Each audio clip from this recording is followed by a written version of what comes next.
En el verano de 2024, en un remoto rincón del Valle de Nicola, en la Columbia Británica, un equipo de técnicos de campo se detuvo ante la orilla del arroyo Spears para documentar algo que, según los manuales de ingeniería hidráulica tradicional, no debería estar ocurriendo.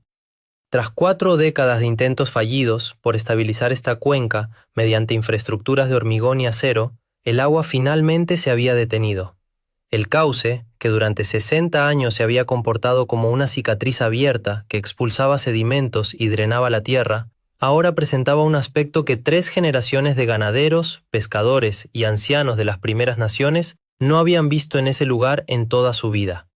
El sedimento se retenía, las pozas se hacían profundas y frías, y el agua que solía correr desenfrenada por canales erosionados comenzaba a extenderse, a calar en la tierra y a quedarse. Lo más desconcertante para los expertos no era solo la rapidez del cambio, sino quién lo había logrado. No fueron las costosas obras públicas ni los proyectos de restauración de millones de dólares los que salvaron el arroyo. Fue una especie que la provincia había pasado 2 siglos intentando borrar del mapa. Para entender la magnitud de lo que ha sucedido en el arroyo Spears, es necesario mirar las cifras que definen el colapso de un ecosistema. El sistema fluvial del río Thompson es el hogar del salmón cojo, una especie que comienza su vida en estos pequeños afluentes antes de emprender un viaje épico hacia el Pacífico abierto para luego regresar. Hoy, esta población está oficialmente catalogada en peligro de extinción. Las tasas de supervivencia en los criaderos locales, operados por el Departamento de Pesca y Océanos de Canadá, se han desplomado hasta niveles que obligarían al cierre de cualquier operación comercial. En un año de seguimiento reciente, menos de la mitad del 1% de los juveniles liberados regresaron como adultos. El sistema estaba al límite, y entonces, en 2021, la cuenca se rompió por completo. El 29 de junio de aquel año, el pueblo de Lytton registró una temperatura de 49,6 grados centígrados, la más alta jamás medida en la historia de Canadá. Al día siguiente, el 90% del pueblo había desaparecido bajo las llamas. El incendio forestal consumió 84,000 hectáreas, incluyendo la mayor parte de la cabecera boscosa que protegía los afluentes del Nicola. 5 meses después, llegó un río atmosférico. Lluvias torrenciales cayeron sobre laderas donde los árboles, que debían absorber el impacto, se habían reducido a cenizas. El agua, cargada de escombros, arrasó con todo, inundando ciudades y desconectando los arroyos de sus llanuras aluviales. Los cauces se profundizaron, el nivel freático cayó y las zonas de ribera se secaron. Los arroyos que antes fluían todo el año comenzaron a evaporarse a finales del verano, dejando a los salmones supervivientes sin un lugar al que volver. Sin embargo, lo que hoy presenciamos es el desmantelamiento de una mentira histórica. Se nos dijo que la única forma de arreglar un río era mediante la ingeniería civil pesada, pero el programa de restauración basado en castores de la Columbia Británica, iniciado en 2023, ha demostrado que el arquitecto más eficaz del continente no utiliza retroexcavadoras, sino sus propios dientes. Lo que debía tomar una década de trabajos forzados ha ocurrido en apenas 2 veranos. Esta es la crónica de cómo el regreso del castor canadensis está logrando lo que 40 años de ciencia convencional no pudieron: devolverle el pulso a una tierra que ya dábamos por perdida. No es solo una historia de recuperación ecológica, es el relato de cómo aprendimos, por fin, a apartarnos del camino para dejar que la naturaleza haga el trabajo que mejor sabe hacer. Para comprender la magnitud de lo que se ha recuperado, primero debemos visualizar el mundo que existía antes de que llegaran las trampas de hierro. Antes del contacto europeo, los arroyos del interior de la Columbia Británica no eran los canales rectos y rápidos que conocemos hoy. Eran sistemas caóticos, densos y extremadamente productivos, gobernados por un animal que casi nadie vivo actualmente ha visto trabajar a gran escala: el castor norteamericano, Castor canadensis. En aquel entonces, los arroyos eran en realidad cadenas de lagunas profundas, frías y de corriente lenta, que se extendían por los valles. Estas estructuras no eran simples obstáculos, eran los pulmones hidrológicos del continente. Los humedales creados por los castores almacenaban el agua del deshielo de primavera y la liberaban lentamente durante los veranos más secos, manteniendo el nivel freático alto y filtrando los sedimentos que de otro modo asfixiarían los lechos de grava. Los salmones, especialmente el coho, evolucionaron en este entorno específico. Necesitaban esas aguas tranquilas para que sus juveniles pudieran crecer sin ser arrastrados por las crecidas y para encontrar refugio del calor extremo. Sin embargo, a finales del siglo XVIII y durante todo el XIX, la demanda mundial de sombreros de fieltro desencadenó una de las mayores masacres ecológicas de la historia. El comercio de pieles llegó a estas montañas no con el objetivo de estudiar el paisaje, sino de vaciarlo. En una escala que hoy resulta difícil de procesar, las poblaciones de castores en Norteamérica colapsaron, pasando de una cifra estimada de entre 60 y 400 millones de ejemplares a apenas 100.000 a principios del siglo XX. En la Columbia Británica, el animal fue extirpado de la mayor parte de su rango nativo. Lo que siguió no fue una simple ausencia biológica, fue el inicio de una degradación sistémica e inexorable. Sin sus arquitectos, las presas se rompieron y nadie las reparó. El agua, que antes se movía con pausa, comenzó a correr a velocidades destructivas. Los canales empezaron a erosionarse, hundiéndose en el suelo y desconectándose de las llanuras aluviales que solían nutrir. Este proceso, que los geólogos llaman incisión, actuó como un drenaje gigante para todo el ecosistema. Durante la mayor parte del siglo XX, esta versión degradada de la naturaleza fue aceptada como la norma. 3 generaciones de ganaderos, silvicultores y biólogos trabajaron en valles donde la actividad de los castores simplemente había dejado de existir. No quedaba nada en el paisaje que sugiriera que los arroyos hubieran sido de otra manera. Se construyeron carreteras sobre antiguos humedales secos y se canalizaron cauces para ganar tierras de pastoreo, sin entender que cada una de esas decisiones debilitaba la capacidad del territorio para resistir el clima del futuro. El colapso fue tan lento y silencioso que se convirtió en el paisaje de fondo. Pero entonces, el clima cambió de verdad. Las sequías se intensificaron y los incendios forestales se volvieron más grandes y calientes. El paisaje, ahora despojado de sus depósitos naturales de agua, ya no tenía forma de defenderse.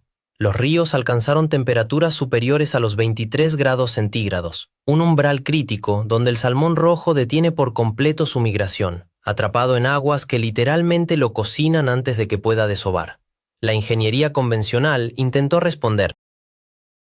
Se gastaron millones en colocar cestas de piedras, refuerzos de hormigón y en la siembra artificial de alevines en criaderos aislados. Pero estas soluciones abordaban solo los síntomas, no la causa raíz. El sistema estaba roto porque le faltaba su proceso fundamental de autorregulación. Los ingenieros intentaban fijar el río en su lugar, mientras que lo que el río necesitaba era la libertad de desbordarse y frenarse. Al llegar 2021, el punto de máxima crisis fue evidente. Primero vino el fuego de Lytton, que borró la vegetación que sostenía el suelo de las cabeceras. Luego, el río atmosférico que trajo lluvias sin precedentes sobre la cicatriz quemada. El agua no encontró resistencia, bajó por las laderas cargada de ceniza y sedimentos, inundando el pueblo de Merritt y obligando a la evacuación de 7.000 residentes. Fue el momento en que se hizo dolorosamente claro que las soluciones del siglo pasado ya no servían. Estábamos en una trampa. El paisaje no podía retener el agua que necesitaba para sobrevivir al fuego, ni podía frenar el agua que lo destruía en las inundaciones. Nadie creía que hubiera una salida rápida, pero la respuesta había estado escrita en artículos científicos ignorados durante 40 años. Solo hacía falta una catástrofe lo suficientemente grande como para que por fin alguien estuviera dispuesto a escuchar a los castores. La inercia de un siglo de ingeniería fallida no se rompió con un discurso, sino con el peso de la realidad tras las catástrofes de 2021. Para principios de 2023, una alianza que pocos habrían imaginado posible comenzó a gestarse en los despachos y en las orillas de los ríos de la Columbia Británica. La Federación de Vida Silvestre de la provincia, el Ministerio de Bosques, las primeras naciones Nuaich y Lower Nicola, junto con organizaciones como Ducks Unlimited y el Programa de Innovación para la Restauración del Salmón, decidieron que ya no había tiempo para los métodos que solo ponían parches. Lanzaron un proyecto audaz llamado 10.000 humedales. El objetivo era engañosamente simple: instalar 100 análogos de presas de castor en 3 años.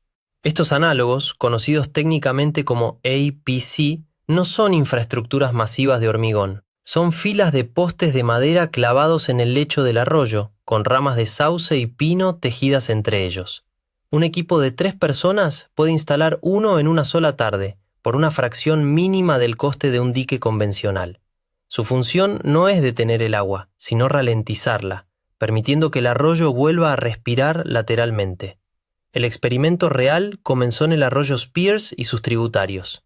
Morgan Jumbo, gestor de proyectos especiales de la banda india Nuaich, conocía bien estas aguas. Para su comunidad, la restauración no era una novedad científica, sino la recuperación de una relación ancestral interrumpida por el comercio de pieles. Mientras los ingenieros del gobierno todavía discutían sobre modelos hidrológicos, las cuadrillas de campo empezaron a clavar los primeros postes. Lo que registraron en las primeras semanas de 2024 rompió todos los esquemas de la restauración convencional. Se esperaba que las estructuras tardaran años en acumular suficiente sedimento para elevar el nivel freático, pero la naturaleza tenía otros planes. El agua que antes erosionaba el fondo del canal empezó a extenderse hacia las orillas, saturando el suelo seco de la ribera. Casi de inmediato, la temperatura del agua en las nuevas pozas comenzó a bajar, creando oasis de frío en un valle que seguía registrando veranos abrasadores. Pero el giro más impactante de esta historia no lo dieron los humanos, sino 2 individuos llamados Eda y Thor. En junio de 2024, estos 2 castores estaban marcados para morir. En las granjas cercanas a Merritt eran considerados animales molestos, porque estaban derribando chopos jóvenes e inundando canales de riego. Bajo la política provincial anterior, habrían sido eliminados sin más.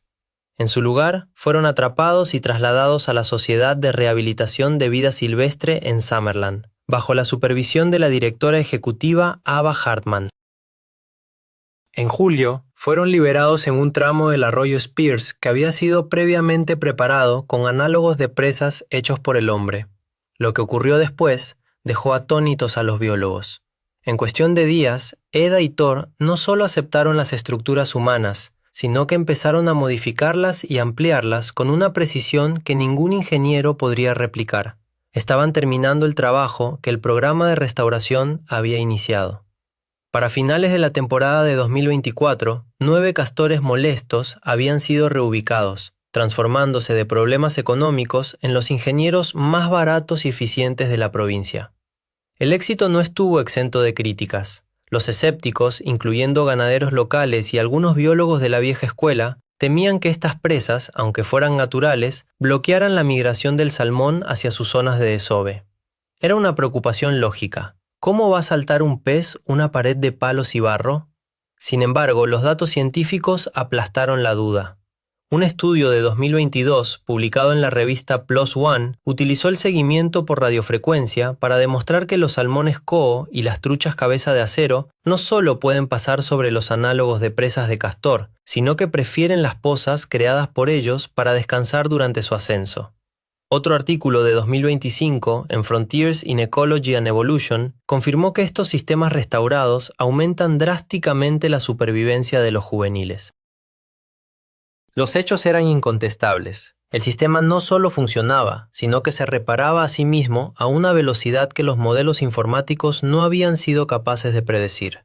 El equipo de Tom Wilms, biólogo del Instituto de Tecnología del Valle de Nicola, observó que donde había castores, la biodiversidad se disparaba en cuestión de meses, no de décadas. El enemigo del agricultor resultó ser el único capaz de estabilizar el ciclo del agua que esos mismos agricultores necesitaban para regar sus campos.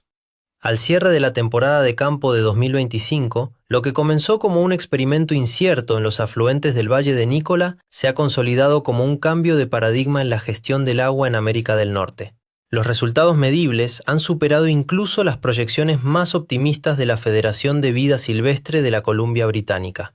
En apenas 3 años, el proyecto alcanzó su meta audaz de instalar 100 análogos de presas de castor en toda la provincia.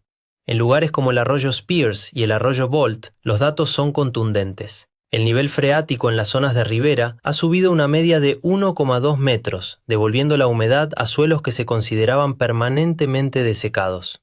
En los tramos donde Eda, Thor y los otros 7 castores reubicados han tomado el mando, la temperatura del agua durante los picos de calor de agosto se mantuvo hasta 4 grados centígrados por debajo de los tramos sin intervención. Para un alevín de salmón cojo, esa diferencia no es un detalle técnico, es el margen entre la vida y la muerte. Sin embargo, el éxito ecológico ha traído consigo una conversación económica y cultural necesaria, y en ocasiones dolorosa. La recuperación de la naturaleza no es gratuita ni está libre de fricciones. El granjero cerca de Merritt, cuyas tierras sufrieron inundaciones cuando Eda y Thor empezaron su trabajo en 2024, representa la cara humana de esta transición. Aunque los castores fueron finalmente reubicados, los árboles jóvenes que perdió y el pasto que quedó bajo el agua supusieron una pérdida real en su balance anual. A pesar de que los marcos de compensación provincial han comenzado a ajustarse, todavía existe una brecha entre la velocidad de la recuperación biológica y la capacidad de las estructuras financieras para absorber sus efectos. La realidad es que aprender a convivir con un ingeniero que no responde a contratos ni a planos requiere una paciencia que no siempre encaja con los ciclos del mercado agrícola. No todos los vecinos de la cuenca ven con buenos ojos que el agua regrese a lugares donde antes podían entrar con maquinaria pesada. A pesar de estas tensiones, las bonificaciones inesperadas han empezado a inclinar la balanza. Tras los incendios de Lytton, se observó un fenómeno que los ecólogos llaman el cortafuegos húmedo. Mientras que las laderas secas ardían con una intensidad incontrolable, los humedales gestionados por castores actuaron como cinturones verdes de resistencia. Estas zonas no solo no ardieron, sino que sirvieron de refugio para la fauna local, y actuaron como filtros naturales que impidieron que las cenizas tóxicas contaminaran el agua potable de las comunidades aguas abajo. El ahorro en costes de tratamiento de agua y en infraestructuras de mitigación de inundaciones para la ciudad de Merritt se estima ya en cientos de miles de dólares anuales. Lo que antes se consideraba un gasto en conservación ha demostrado ser la inversión en infraestructura civil más rentable de la década. Un análogo de presa de castor cuesta aproximadamente $2.500. Una estructura de ingeniería civil equivalente en funciones hidrológicas puede superar los $100.000. Esta revelación ha provocado que el enfoque de restauración basada en procesos de baja tecnología se esté expandiendo rápidamente. En 2025, el sur de Okanagan, una de las regiones más áridas de la provincia, inició su propio programa siguiendo el modelo de Nikola. Delegaciones de científicos de Estados Unidos, Chile y Europa han visitado Spears Creek para entender cómo un roedor y unos cuantos postes de madera están logrando estabilizar cuencas enteras. Morgan Jumbo, de la banda india Nuich, subraya que esto no es solo ciencia, sino justicia histórica. Se está devolviendo a la Tierra la capacidad de gobernarse a sí misma, una capacidad que le fue arrebatada hace 2 siglos por el comercio de pieles. La lección del Valle de Nikola está cambiando la forma en que el mundo piensa sobre la restauración. Ya no se trata de construir un paisaje que parezca natural, sino de reintroducir los procesos que lo hacen vivo.